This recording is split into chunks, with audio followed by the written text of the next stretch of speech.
So DYS గారు, అమరావతి గురించి ఎలాంటి విషయం కక్కుతున్నారు అనేది దాదాపు 2019 నుంచి మనం చూస్తూనే ఉన్నాం. దాదాపు 14 నుంచి కూడా స్టార్ట్ చేసినటువంటి ఒక వైరం మనంతా చూస్తున్నాం.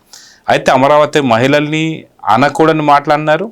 అదేవిధంగా అమరావతి రైతులపై జరుగుతున్నటువంటి ఒక దాడుల గురించి వాళ్ళు 1631 రోజులు నిరసన తెలియజేశారు. కానీ ఇప్పుడు రెండో విడత భూసేకరణ జరుగుతున్నప్పుడు కూడా అమరావతి రైతులు వాళ్ళు వచ్చి స్వచ్ఛందంగా ఇస్తున్నటువంటి తరుణంలో లేదని చెప్పేసి దాని మీద డిబేట్లు పెట్టి ఏదో చేస్తున్నా సరే ఒక్క రైతు కూడా వచ్చి నిరసన తెలియజేసినటువంటి రోజులు లేవు, ఒక్క రోజు కూడా. కానీ వాళ్ళ హయాంలో దాదాపు 1631 రోజులు వాళ్ళు నిరసన తెలియజేశారు. సో ఇప్పుడు నిరసన నిజంగా తెలియజేస్తున్నారా లేదా? నిజంగా అమరావతిలో ఏమన్నా రైతులకి ప్లస్ ఇక్కడ ప్రభుత్వానికి ఏమన్నా సరే గొడవలు ఏమైనా జరుగుతున్నాయా? మీరేం చెప్తారు?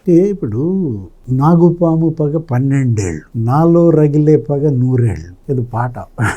ఇప్పుడు నాగుపాము పగ 12 ఏళ్ళు, ఇప్పుడు జగన్ పగ 100 ఏళ్ళ.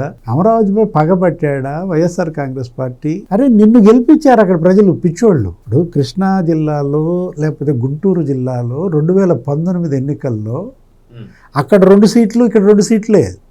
తెలుగుదేశంకి వచ్చింది 4 సీట్లు, 30-31 సీట్లలో 26-27 సీట్లలో ఈ పార్టీని గెలిపిస్తే ఆ రోజు ఏమని చెప్పారు మీరు? ఇదే ఉమారెడ్డి వెంకటేశ్వర్లు, ఇదే రోజా, జగన్మోహన్ రెడ్డి అక్కడ ప్రచారం చేస్తూ ఏమన్నారు? చంద్రబాబు ఇక్కడ ఇల్లు లేదు, మా జగన్మోహన్ రెడ్డి ఇక్కడ ఇల్లు కట్టుకున్నాడు, ప్యాలెస్ కట్టుకున్నాడు, మీరంటే ఎంత ప్రేమ లేకపోతే ఇవాళ నడిబొడ్డున మీతో పాటు కలిసి జగన్మోహన్ రెడ్డి జీవిస్తున్నాడు, చంద్రబాబు ఇక్కడ ఇల్లు కట్టలేదని చెప్పి ఆ రోజు బ్లేమ్ చేశారు. పాపం నమ్మారు, ఓట్లేశారు, గెలిపించారు. ఏం చేశారు? మీరన్నట్టుగా 1630 రోజుల 31 రోజులు వాళ్ళని రోడ్ల పాలు చేశారు, చంపేశారు. ఏది ఇక్కడ నేను ఇల్లు కట్టుకుంటున్నాను అన్నటువంటి జగన్మోహన్ రెడ్డి అక్కడ ఇల్లు కూల్చేశాడు. ఇప్పటం తెలుసా? అది కూడా ఆ ప్రాంతంలోనే. ఇక్కడ జనసేన అక్కడ ఏదో ప్లీనరీ పెట్టుకుంటే వాళ్ళు పార్కింగ్కి 52 ఎకరాలు ఇచ్చారంట. ఎకరంకి ఒక ఇల్లు కూల్చమన్నాడు. ఎన్ని ఇళ్ళు? 52 ఇళ్ళు కూల్చారు. ఏంటి వాళ్ళు చేసిన నేరం? ఇప్పుడు నువ్వు కట్టుకున్నా, నువ్వు అక్కడ ప్లీనరీ పెట్టుకున్నా నీకు ఇస్తారు కదా. పార్టీలతో వాళ్ళ సంబంధం ఏంటి? ఒక నాయకుడు వచ్చాడు, నేను ఇక్కడ సమావేశం పెట్టుకుంటున్నానంటే వాళ్ళు సంతోషంగా మీకు ఇస్తారు. అంటే పగ. అంటే జనసేన పవన్ కళ్యాణ్ ప్లీనరీకి మీరు భూములు ఇస్తారా? ఎక్కడ చంద్రబాబుకి పేరు వచ్చుద్దో దీన్ని కడితే, ఆ నిర్మాణం కంప్లీట్ చేస్తే, సీడ్ యాక్సెస్ రోడ్డు లేదు, ఆ బిల్డింగ్లన్నీ కంప్లీట్ చేస్తే ఐఏఎస్ క్వార్టర్స్, ఐపీఎస్ లేకపోతే మంత్రులు ఆయనకు పేరు వచ్చుద్దని నీకేడుపేంటి? ఇప్పుడు నువ్వు అక్కడే ఉంటున్నానని నమ్మించి ఓట్లు ఎంచుకుని ద్రోహం, నమ్మక ద్రోహం చేశాడు జగన్మోహన్ రెడ్డి. ఇప్పుడు ఆయన అక్కడ ఇల్లు కట్టుకుంటున్నాడు. ఎక్కడ? చంద్రబాబు ఇల్లు కట్టుకుంటుంటే ఇప్పుడే సత్యమూర్తి గారు చెప్పారు ఏంటది, పేరుని నాని ప్రెస్ మీట్ పెడతాడు, సజ్జల రామకృష్ణారెడ్డి పెడతాడు ప్రెస్ మీట్, రోజా మాట్లాడుద్ది. అరే విషయం కక్కుతున్నారు. నిన్నటిదాకా ఆయనకి ఇల్లు లేదన్నారు, ఇప్పుడు ఆయన కుప్పంలో ఇల్లు కట్టుకుంటున్నాడు, ఇక్కడ ఒక ఇల్లు కట్టుకుంటున్నాడు. అది ఎవరి పేరు మీద ఉంది? బ్రాహ్మణి ఎంత పెట్టి కొన్నది? 4 కోట్లు పెట్టి కొంది కాబట్టి ఇక్కడ మిగిలేదు 3000 ఎకరాలే ల్యాండ్ బ్యాంకు, 4 మూళ్ళు 12,000 కోట్లు వీళ్ళకి వచ్చేది, దానికి 1,00,000 కోట్లు 2,00,000 కోట్లు పోస్తున్నాడు. అసలు ఏమన్నా ఉందా లాజిక్? ఇప్పుడు 4 కోట్లు పెట్టి ఆమె కొందనుకో ఎకరం, 10 ఏళ్ల తర్వాత 4 కోట్లే ఉంటుందా? ఎంత అవుద్ది? ఆ రోజు మాదాపూర్లో ఎకరం 20,000 అంట. ఇప్పుడు 20,000 ఎకరం ఉన్నటువంటి భూమి ఇప్పుడు 200 కోట్ల, ఇంకా ఎక్కువ. ఇప్పుడు ఎక్కడ కోకాపేటలో నమ్ముతున్నారు కదా 175 కోట్లు. అంటే ఇప్పుడు ఇక్కడ 4 కోట్ల పెట్టి కొన్నటువంటి ఎకరం రేపు 40 కోట్లు అవుద్ది. అంటే ఏ విధంగా వీళ్ళు ప్రజల్ని నమ్మించాలని మళ్ళీ విషం కక్కటం, ఎక్కించటం. నేను అంటోంది అదే, ఏది పగబట్టిన పాములాగా. పక్కలో పాము, ఇంకెందుకు ఇక పాముని పక్కలో పెట్టుకుని అమరావతి ప్రజలు నిద్రపోతున్నారు అనమాట. ఇప్పుడు అదే కాదు, ఏది మొన్నటిదాకా ఏమన్నారు, తెలంగాణ సెక్రటేరియట్ 600 కోట్లు స్క్వేర్ ఫీటు, మరి అంతా అక్కడ. ఇక్కడ స్క్వేర్ ఫీట్ 14,000 12,000 పెట్టి కట్టుతున్నాడు.